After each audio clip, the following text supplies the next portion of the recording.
Olá, eu sou a professora Maria Aparecida e nesse vídeo nós iremos abordar o assunto sobre bioenergética, fermentação.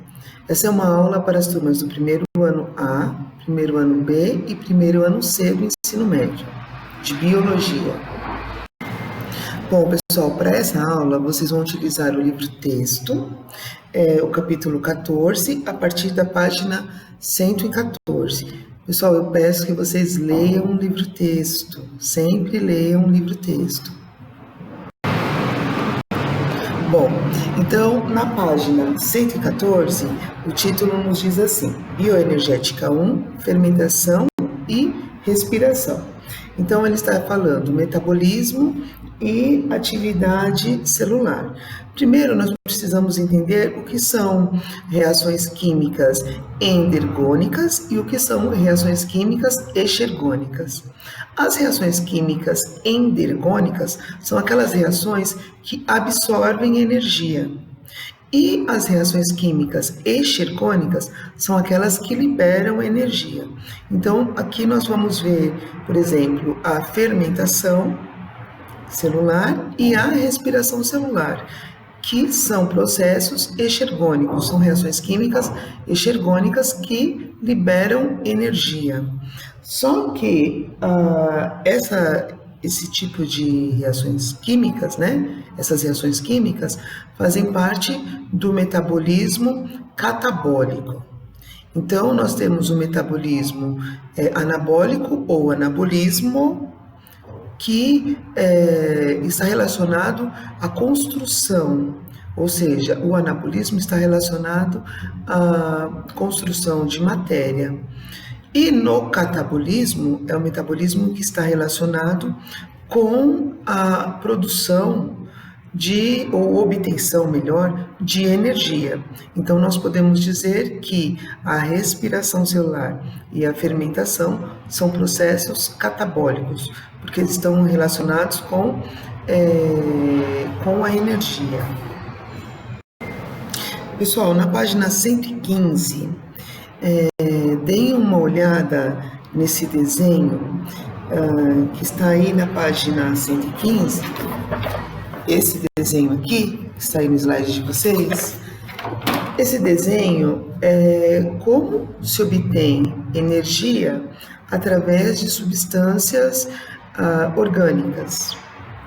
Então, nós já aprendemos que existem as proteínas, os carboidratos e os lipídios, e que principalmente os carboidratos estão relacionados com a produção de energia, mas a energia pode ser obtida também de proteínas e lipídios.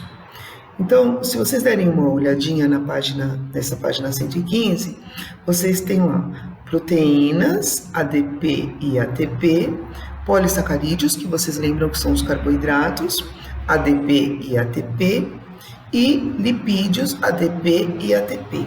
Então, assim, vocês sabem que as proteínas elas precisam passar pelo processo de digestão para serem reduzidas a aminoácidos, que são partículas que conseguem atravessar a membrana plasmática. Os polissacarídeos, como nós já havíamos visto, precisam ser reduzidos a monossacarídeos, como através do processo de digestão, porque os monossacarídeos conseguem atravessar a membrana plasmática sem gasto de energia para a célula, e os lipídios precisam ser reduzidos a ácidos graxos e glicerol.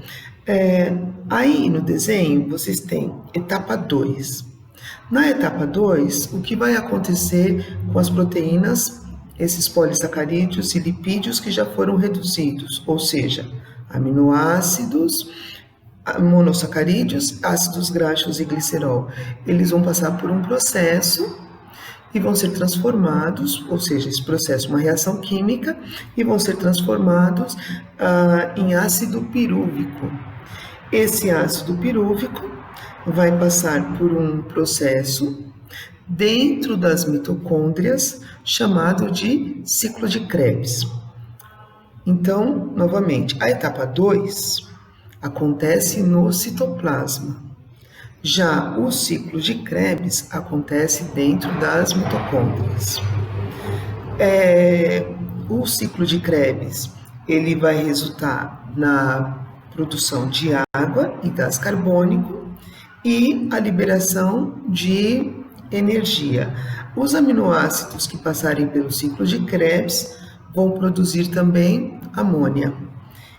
E aí, na página 115, está escrito assim: metabolismo basal e calorias. O que é o metabolismo basal? O metabolismo basal está relacionado com a quantidade de calorias que o indivíduo necessita para realizar as suas atividades básicas. Então, esse metabolismo basal, ele é a quantidade dessas calorias que essa pessoa precisa. Então, as calorias são muito utilizadas na questão da nutrição e, além do metabolismo basal, nós temos o metabolismo plástico ou de construção, né, que engloba a síntese de proteínas e construção. Nós temos o metabolismo de controle, está relacionado com os ácidos nucleicos, que nós já havíamos visto, o DNA e o RNA, e o metabolismo energético, que é o que nós estamos vendo agora, que está relacionado com a obtenção de energia. Pessoal, na página 116, está falando assim: reações do metabolismo energético. Então, quais são as reações químicas que estão relacionadas com esse metabolismo energético? Então, eu vou pedir para vocês lerem o livro-texto, para vocês acompanharem com o livro-texto.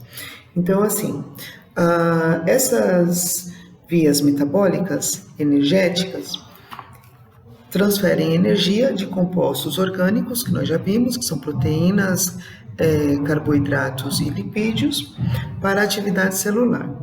Isso é realizado por meio de reações de óxido-redução, onde tem ganho ou perda de elétrons.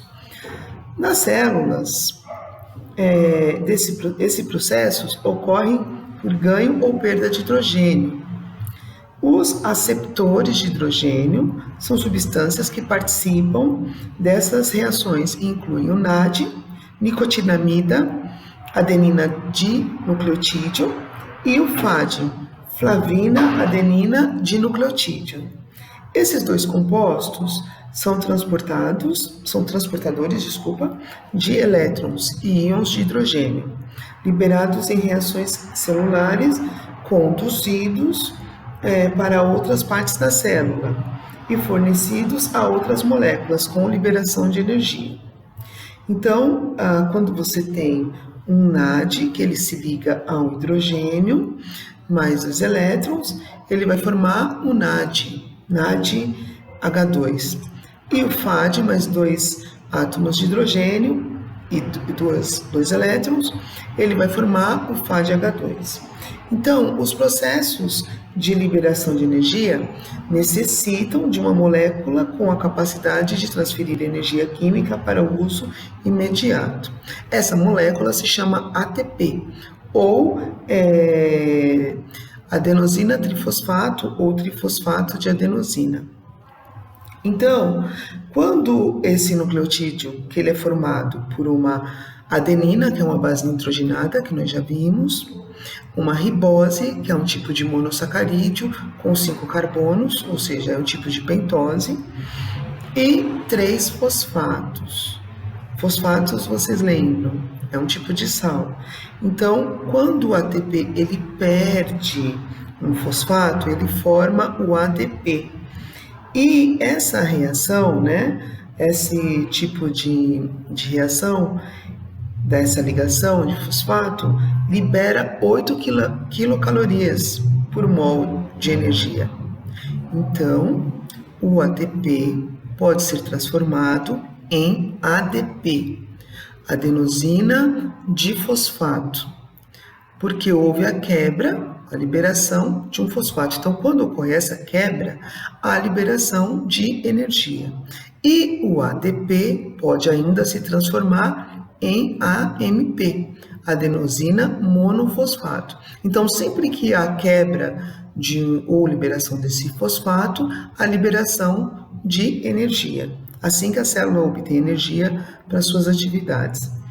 E, no caso, o ATP, ele é chamado de moeda energética da célula, transferindo energia das moléculas orgânicas para praticamente todos os processos celulares. Ela é uma molécula simples que libera energia em uma única reação e pode ser utilizado em qualquer ponto da célula. O ATP é utilizado por todos os seres vivos de forma imediata através dessas reações metabólicas. Glicólise, a quebra inicial da glicose. Então, pessoal, vocês lembram que a glicose é um monossacarídeo, é um tipo de hexose, porque ela possui 6 carbonos. Quando a glicose atravessa a membrana plasmática e entra na célula, ela vai se transformar ela passa por esse processo, a glicólise, ela vai se transformar em ácido pirúvico ou piruvato. E a fórmula molecular desse ácido pirúvico é C3H4O3. Então, você tem a molécula de glicose, que é transformada em 2 moléculas de ácido pirúvico. Só que o restante desse hidrogênio, se vocês verificaram, você tem aí C3H4O3 e outra molécula C3H4O3. Bom, então vocês têm 4 moléculas de hidrogênio, 4 átomos de hidrogênio em uma molécula, 4 átomos de oxigênio em outra molécula. Está faltando mais 4 moléculas. Essas 4 moléculas de hidrogênio vão se juntar ao NAD e formar o NADH2. Lembra, são os aceptores de hidrogênio. Então, vai ficar 2 ácidos pirúvicos mais o NADH2. E isso proporciona a liberação de energia. Então, nessa formação, a liberação de energia. Então, o que acontece aí?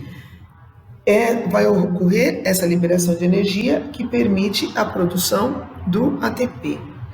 Então, pessoal, isso pode acontecer sempre, né? Através do processo de fermentação, que vai liberar energia, ou através do processo de respiração celular. Também vai ocorrer a quebra da glicose em moléculas de piruvato. Então, essa quebra é chamada de glicólise.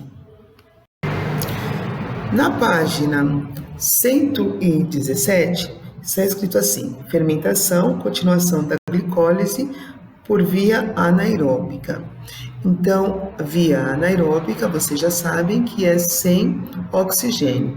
Então, a fermentação é um processo catabólico que não utiliza oxigênio. Então, depois que o NADH foi formado, ele vai perder esses hidrogênios e vai voltar a ser o NAD. Isso acontece nesse processo de fermentação. Então, na fermentação, a transferência dos hidrogênios é feita para o piruvato, por meio de um conjunto de reações que acontecem no citosol, no citoplasma. As reações ocorrem sem o uso de oxigênio. A fermentação é realizada principalmente por micro-organismos anaeróbicos, como bactérias e fungos unicelulares, e células como as nossas hemácias e as nossas células musculares. Então, existem vários tipos de fermentação, que são diferenciadas pelo produto que vai resultar dessa fermentação. Então, aí na página 117, vocês têm esse desenho aqui, ó, que está aí no slide, certo? Que é a glicólise, que é a quebra da glicose em ácido pirúvico. Vai ocorrer a redução desse ácido pirúvico e vai ter a produção da fermentação. Então, na glicólise, vai ocorrer a formação do NAD, a liberação do ATP. Esse ácido pirúvico, ele vai ser reduzido, ele vai ser transformado em ácido láctico ou a fermentação do álcool. Então, no nosso organismo acontece a fermentação lática ou láctica. A fermentação lática ocorre a redução do piruvato, obtido na glicólise, com a formação do lactato ou ácido láctico. O processo no citosol não utiliza oxigênio. Observe, que não há formação de gás carbônico no processo de fermentação lática. Então, algumas bactérias, como os lactobacilos, realizam fermentação lática. Esse processo é empregado na produção de iogurtes, coalhadas, leites, queijos, e as bactérias utilizam os 2 ATPs produzidos na glicólise para manter suas atividades e empregam a fermentação para regenerar o NAD necessário à manutenção da glicólise. Então, de novo, a fermentação é um processo anaeróbico porque não utiliza oxigênio e, no caso dessa fermentação, não há produção do gás carbônico. E esse processo, o que resulta desse processo, além do ATP, é a produção do ácido láctico ou lactato. Na página 118, está escrito assim: os lactobacilos também são muito importantes para a saúde humana. Eles fazem parte da flora intestinal e suas atividades auxiliam na digestão de algumas substâncias como a lactose. Além disso, a atuação dos lactobacilos protege contra a ação de bactérias patogênicas que causam doenças.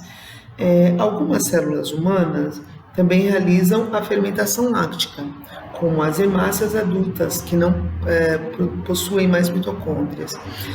Obtêm o ATP necessário para o funcionamento pelo processo da fermentação.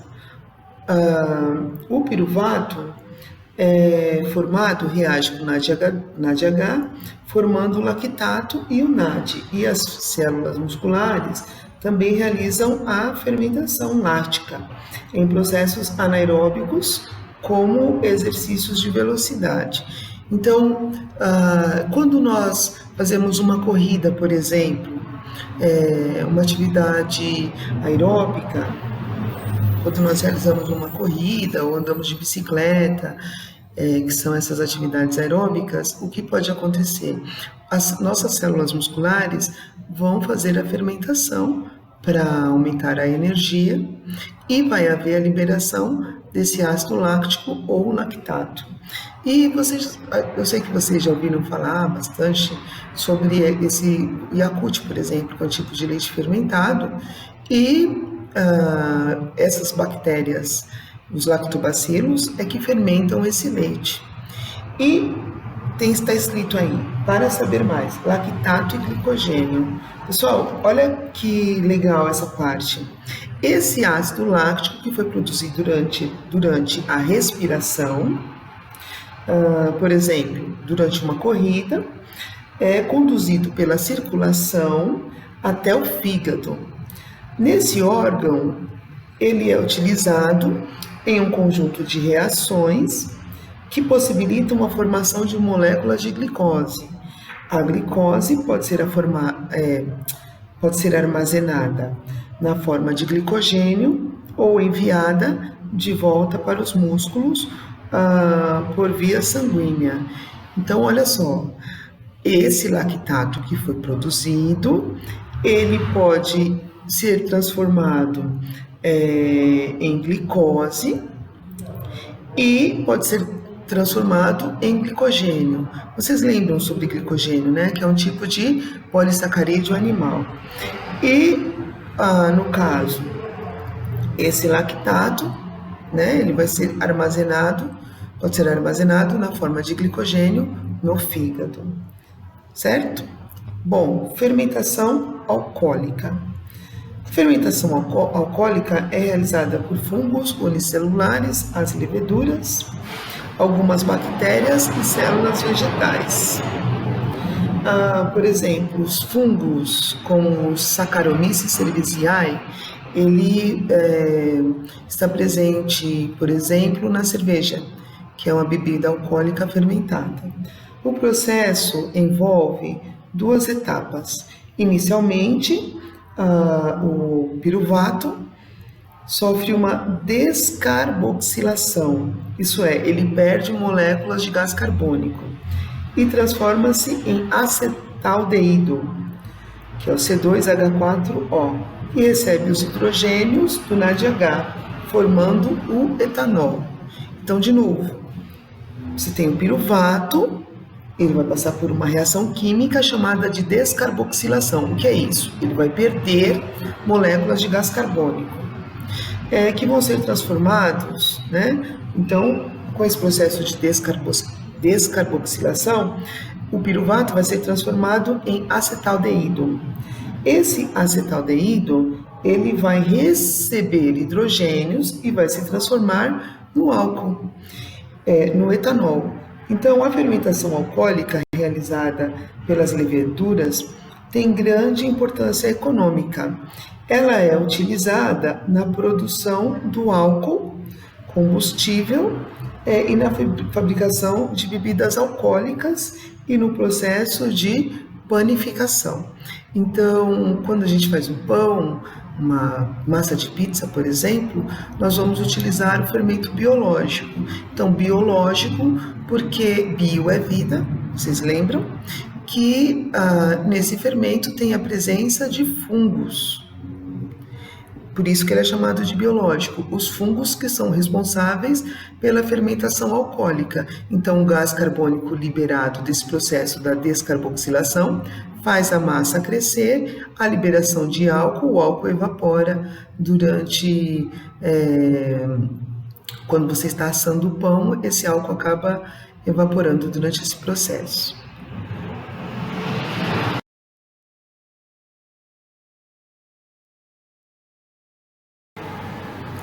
Eu vou pedir para vocês fazerem os exercícios, a página 258 e 259 do caderno do aluno, o exercício 1, 2 e o 3, e da página 259 o exercício 4. E vou pedir para vocês fazerem também somente as tarefas mínimas do exercício 1 ao 3, do capítulo 14. Esses exercícios nós iremos corrigir no próximo vídeo. Pessoal, muito obrigada. Dúvidas, é só chamar pelo e-mail dúvidasprimeiro-ano@conquistaanglo.com.br. Estarei à disposição de vocês. Muito obrigada e até a próxima aula.